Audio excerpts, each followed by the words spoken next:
నమస్తే, welcome to Aadab Hyderabad. So Nagar Kurnool Kummera గ్రామంలో జరిగినటువంటి ఒక పసికందు ప్రాణం కోల్పోవడం కూడా ఆ ఒక్క కుటుంబాన్నే కాదు, తెలుగు రాష్ట్రాల్లో ఉన్నటువంటి ప్రతి ఒక్క కుటుంబాన్ని, ప్రతి ఒక్క మనిషిని కూడా చాలా అలసివేస్తుంది.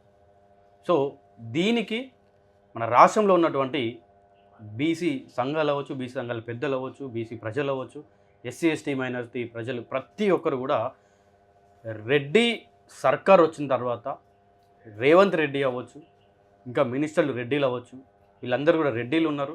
అండ్ ఈ సంఘటన జరిగిన దగ్గర ముఖ్యంగా ఉన్నటువంటి వాళ్ళందరూ కూడా రెడ్డిలే. తర్వాత అక్కడ ఉన్నటువంటి పోలీస్ ఎవరైతే ఉన్నారో ఎస్ఐ, అతను కూడా రెడ్డియే.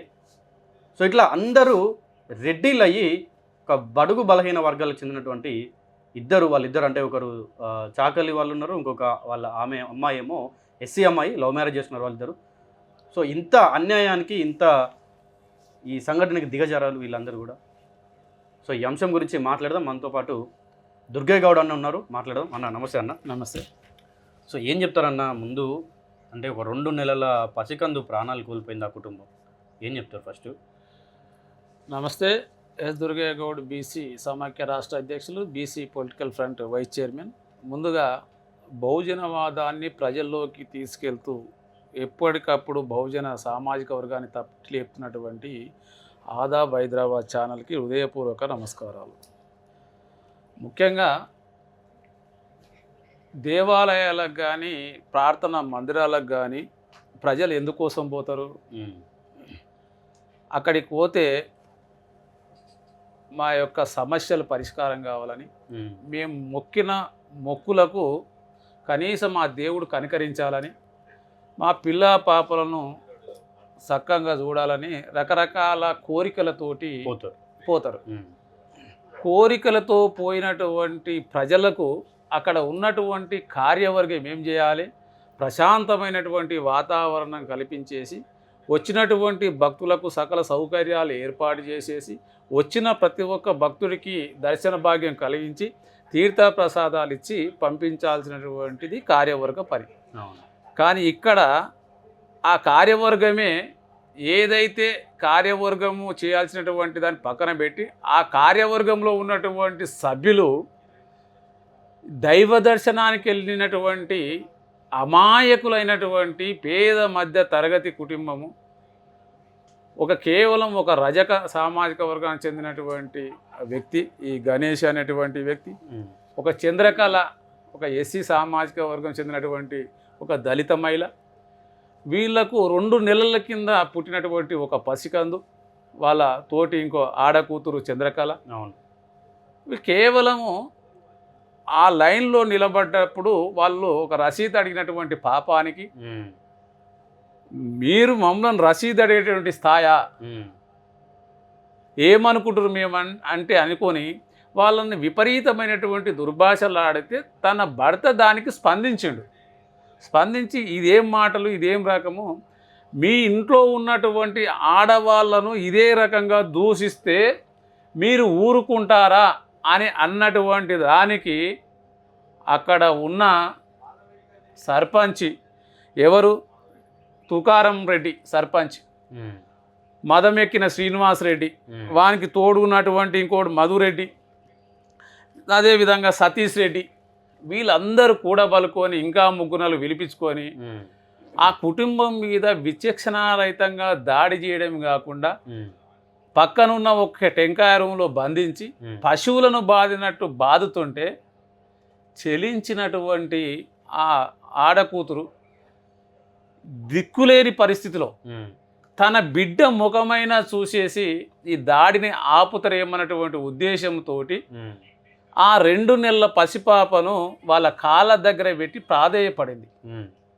ప్రాధేయపడితేనన్నా ముఖం చూశాన్న నా భర్తను వదిలిపెడతారేమో, నా బంధుమిత్రులను వదిలిపెడతారేమో అని చెప్పేసి ఇచ్చేసేస్తే, ఆ కనికరం లేనటువంటి శ్రీనివాస్ రెడ్డి అనేటువంటి ఒక విధవ ఆ చిన్నారి పాపను కాలుతోటి తన్నడంతో ఆ పాప చనిపోవడం జరిగింది.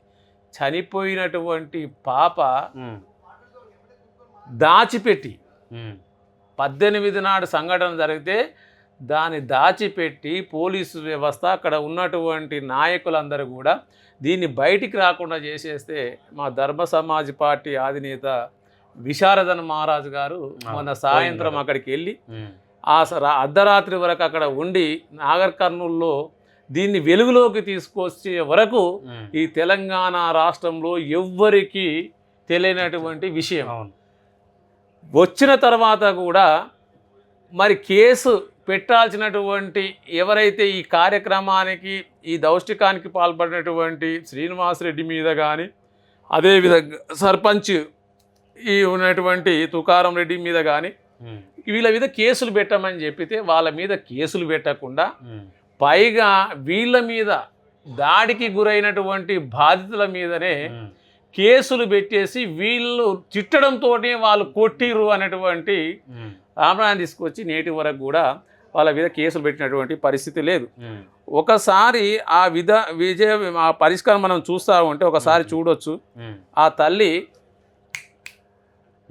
తన బిడ్డని చేతులల్లో మోసుకుంటూ అంటే మూట గట్టి ఇచ్చినటువంటి ఆ పాపను తీసుకెళ్ళి 2 నెలల పాపను తీసుకెళ్ళి ఇంత రోడ్డు మీద నడుచుకుంటూ నాకు న్యాయం చేయాలని చెప్పేసేసి అక్కడ ఉన్నటువంటి వాళ్ళను అడుగుతున్నటువంటి పరిస్థితి విజువల్స్లో.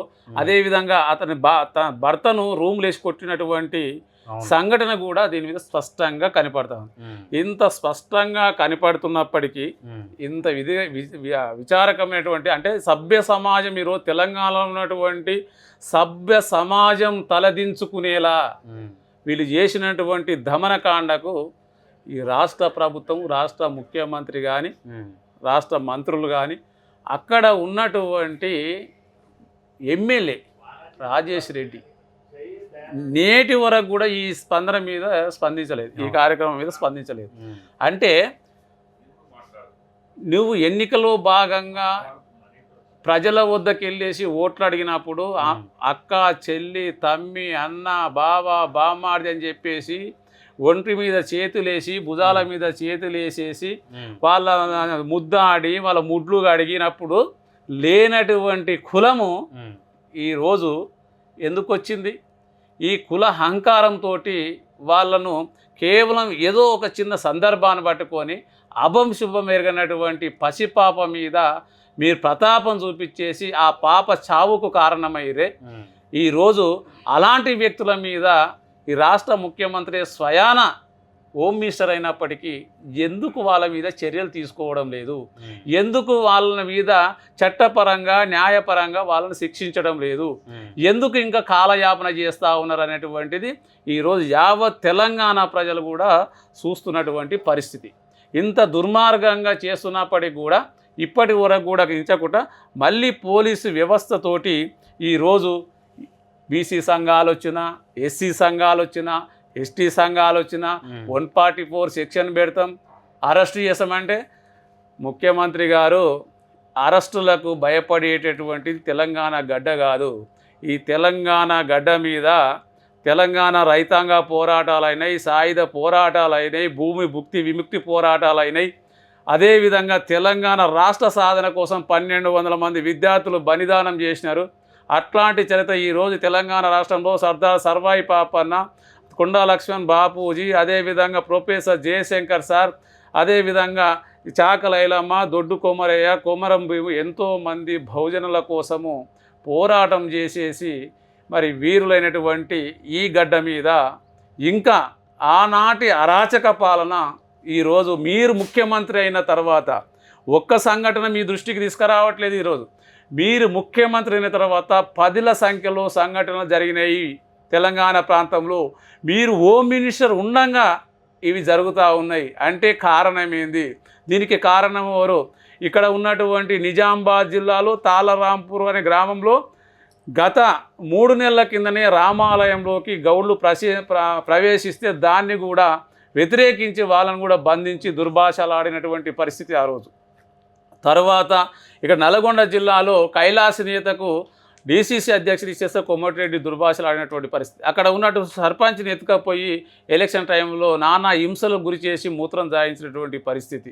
అదేవిధంగా మొన్న ఇబ్రాహీంపట్నంలో ఒక యాదవుడికి చైర్మన్ పదవి ఇస్తామా అని చెప్పేసి అక్కడ వాళ్ళ మీద దాడులు చేసినటువంటి పరిస్థితి, అతని కూడా కోర్టుకు పోయి న్యాయం కోరినటువంటి పరిస్థితి.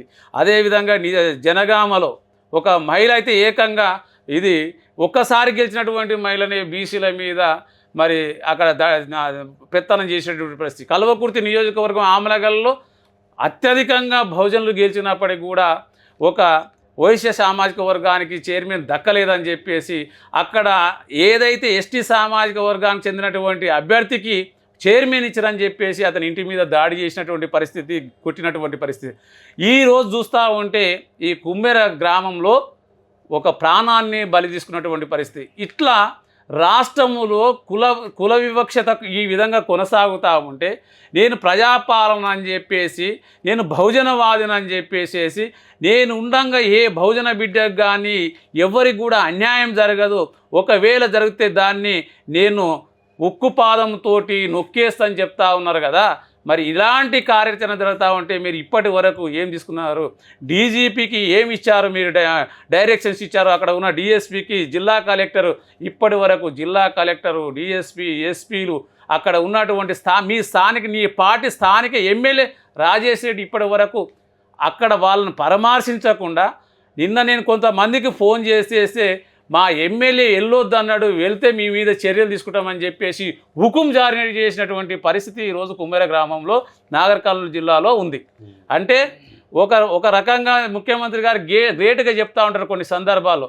నేను ఒక ఉమ్మడి మహబూబ్నగర్ జిల్లా బిడ్డను, నేను ఈ యొక్క అట్టడుగున్నటువంటి వర్గాల నుంచి వచ్చినటువంటి వాడిని, ఒక నల్లమల బిడ్డను, ఎంతో మందిని తొక్కుకుంటూ వచ్చినటువంటి వ్యక్తిని, ఎంతోమంది నేను అన్నటువంటి వ్యక్తులను తొక్కుకుంటూ వచ్చేసిన నేను ఈరోజు బహుజన వర్గాల కోసం పనిచేస్తూ ఉన్నాను. నేను బహుజన, నా జీవిత ఉన్నత వాళ్ళకు, ఈ బహుజన వర్గాలకు సేవ చేసేటటువంటి భాగ్యం దొరికినందుకు నేను చాలా గర్వపడుతున్నానని చెప్తా ఉన్నావు కదా. ఈరోజు ఒక ఎస్సీల మీద, ఎస్టీల మీద, బీసీల మీద, మైనార్టీల మీద ఈ విధంగా దాడులు జరగడమే కాకుండా ఈరోజు ప్రాణాలు కూడా తీస్తున్నటువంటి కొంతమందిని సామాజిక వర్గాలతోటి నీ పార్టీకి చెడ్డ పేరు వస్తున్నా నువ్వు కండ్లు మూసుకున్న కబోదిలాగా ఎందుకు ప్రవర్తిస్తున్నావో, ఎందుకు వీళ్ళని వెనుకేసుకొస్తున్నావో అర్థం కానిటువంటి పరిస్థితి. కాబట్టి ఇప్పటికైనా ఈ రాష్ట్ర ముఖ్యమంత్రికి ఒకటే విజ్ఞప్తి చేస్తా ఉన్నా, గతంలో ఏ విధంగా ఏదైతే బాలికల మీద కానీ మహిళల మీద కానీ అత్యాచారాలు జరిగినప్పుడు ఇదే ఒక పోలీస్ ఆఫీస్ సజ్జనార్ గారిని పెట్టి ఎన్కౌంటర్ చేయించావో, ఈరోజు కూడా సిట్టింగ్ జడ్జి చేత విచారణ జరిపించి అదే సజ్జనార్ చేత మీద వాళ్ళ మీద మరి నడి రోడ్లో నిలబెట్టి ఎన్కౌంటర్ చేయించే సత్తా మీకుందా అని చెప్పేసి కూడా ఈ సందర్భంగా డిమాండ్ చేస్తూ ఉన్నా. అదేవిధంగా ఈ రోజు ఉన్నటువంటి డీజీపీ గారు కావచ్చు, అదేవిధంగా మానవ హక్కుల కమిషన్ కావచ్చు, మహిళా కమిషన్ కావచ్చు, బీసీ కమిషన్ కావచ్చు, వెంటనే దీని మీద విచారణ చేపట్టాలి. లేకపోతే ఈ ఉద్యమము బీసీల లోపల చైతన్య, ఎస్సీ ఎస్టీ లోపల చైతన్యం తీసుకొని పోతామని చెప్పేసి కూడా ఇచ్చేసేసు. హైకోర్టు కూడా కొన్ని సందర్భాలలో కొన్ని కేసులు వాళ్ళు సుమోటోగా తీసుకొని చేస్తారు. ఈ విషయంలో కూడా హైకోర్టు సుమోటోగా తీసుకొని వాళ్ళని విచారణకు ఆదేశించాలని చెప్పి చేస్తున్నాం. లేని పక్షంలో మన నల్గొండ జిల్లాలో ఏ విధంగా అయితే పోలీస్ స్టేషన్లో బందీ చేసేసి అతన్ని చంపారు రాజేష్ వ్యక్తి మీద, అదేవిధంగా ఎస్సీ కమిషన్కు, ఎస్టీ కమిషన్కు, నేషనల్ బీసీ కమిషన్ దృష్టికి ఈ విషయాన్ని తీసుకెళ్ళి దీనికి కారణమైనటువంటి ప్రతి ఒక్క ఎంప్లాయీ మీద కానీ పోలీస్ డిపార్ట్మెంట్ ఉన్నా, దాని మీద కలెక్టర్ అయినా ఎవరున్నా కార్యాచరణకు బీసీ సంఘాలు, ఎస్సీ ఎస్టీ సంఘాలు కూడా కార్యరూపం దాస్తాయని చెప్పేసి ఇప్పటికైనా మీరు గుర్తించి వాళ్ళని వెంబడే శిక్షించాలని చెప్పేసి డిమాండ్ చేస్తూ ఆ బాధిత కుటుంబానికి ₹1 కోటి నష్టపరిహారంతో పాటు ఆ కుటుంబానికి ఒక ఉద్యోగం కల్పించేసేసి ఈరోజు వాళ్ళకు జీవనాధారం చూపించాలని చేస్తూ రాష్ట్రంలో ఉన్నటువంటి ప్రతి దేవాలయంలో ఎస్సీలను, ఎస్టీలను, బీసీలను జనాభా దామాషా ప్రకారం కూడా అందులో కూడా నియామకాలు చేపట్టాలని చెప్పేసి కూడా ఇది మా ఆత్మగౌరవ పోరాటం. కాబట్టి ఈ యొక్క పోరాటంలో ప్రతిదీ కూడా మీరు మరి చర్యలు తీసుకోవాలని చెప్పి రాష్ట్ర ముఖ్యమంత్రికి బీసీ పొలిటికల్ ఫ్రంట్ తరఫున విజ్ఞప్తి చేస్తా ఉన్నాను. నమస్తే.